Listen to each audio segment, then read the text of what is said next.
Sound check. 1, 2, 3. Once again, good day sa tuang tanan, sa tuang mga grade 10 nga estudyante sa technical drafting. This day, we're going to continue our discussion regarding on the modifying the drawings here in Web AutoCAD.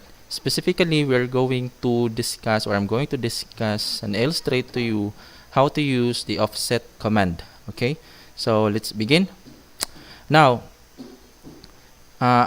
in Web AutoCAD, again, naay duha ka klase sa pag-call sa atuang command. It's either we type the command in the command line or we look at it here in our tabs, no?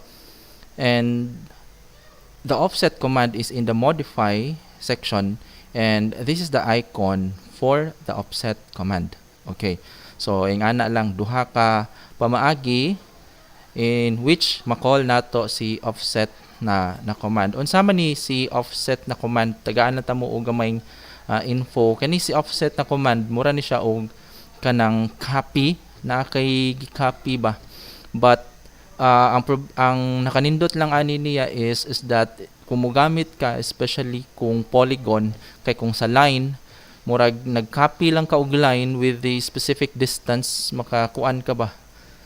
But kung polygon ang ato ang gamiton, naa siya kalainan niya, nindot kayo ni siya na klase sa command pod. So for us to be able to know that in more detail, let us draw first a line. Let us have an object first na si line. Okay.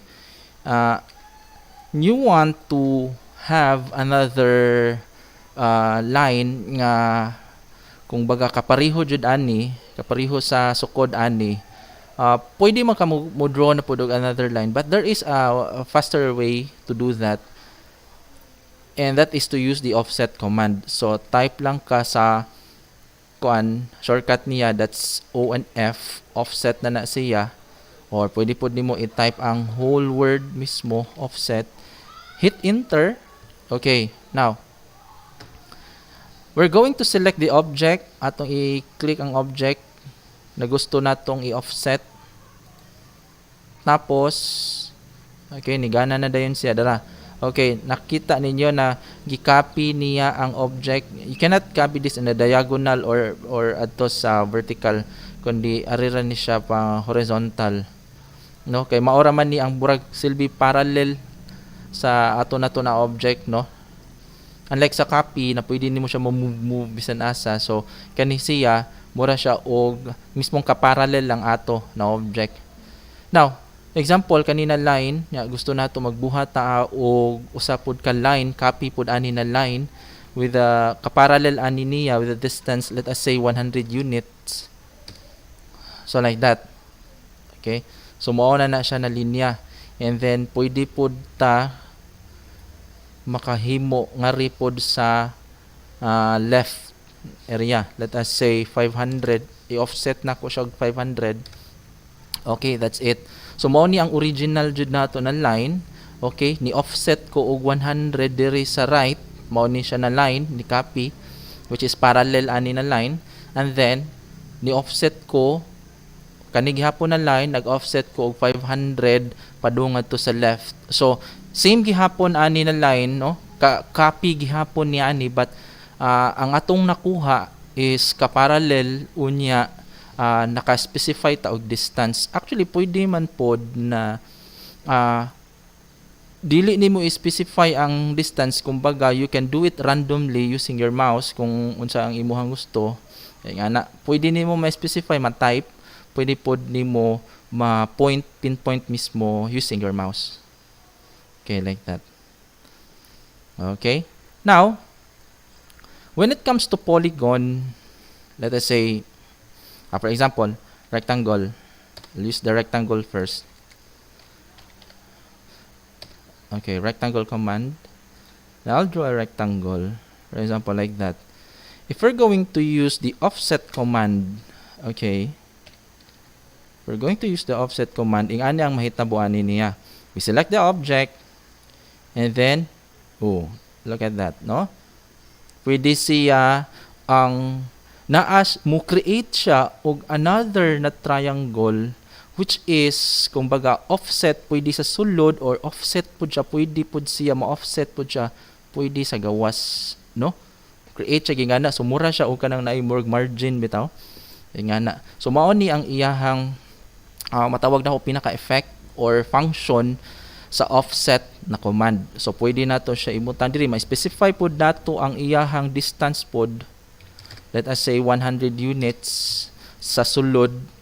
Pwede pod nato siyang gamitan og 100 units or 200 units ari pod sa gawas. Okay, pwede sad na siya natong ma-create. Now, what if ang akong triangle is dili siya or akong rectangle is dili siya created using the rectangle command. For example, line command lang akong gamiton.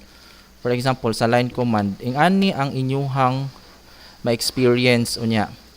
So nag-create ko og rectangle using the line command. I'm using the object snap, no? So dali ra na kong makahimo og perpendicular na mga lines. And then after that, try to see, no? I'm using the offset command. Magamit ko og offset na command. Tan-awa ninyo, obserbahin ninyo ang mahitabo sa ako ang rectangle. Okay, nakita ninyo that only the specific side lang, no, dili ang tanan na side sa triangle, dili tanan na side sa rectangle ang na-offset, but naalay specific na line ngadto sa ako ang rectangle which is mauna ang naka-highlight, maulang ang pwede na kong ma-offset. Why?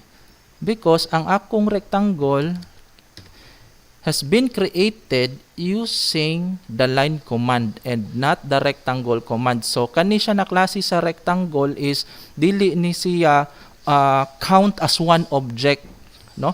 Dili siya naka-count as one object. So mao ni siya ang kalainan sa rectangle, nag-offset ko og rectangle using the rectangle command.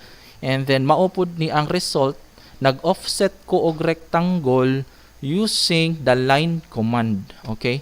Because naam jud nay kalainan, no, ang object na na-create nato using katong sa mismong polygon baron na command or rectangle na command, kay they are all count as one, unlike aning gi-create nato siya sa line. So same thing gihapon kung maghimo ta og polygon. For example, polygon na command, let us say hexagon, 6 sides, no? Tapos specify nato yung center, dayon ato lang, for example, i-inscribe lang nato siya. Okay, yung ani na forma. Okay, like that, no? So kung mag-offset pud ta, type din ka sa offset na command, ini-click nimo sa side ana, okay, count as 1 siya. So okay, pwede ka maka-offset sa sulod, pwede ka maka-offset sa gawas. Ayan, ano na yun. So pwede ta mag-offset sa sulod, pwede ta sa mag-offset po sa gawas. So that is the command, that is the function of the command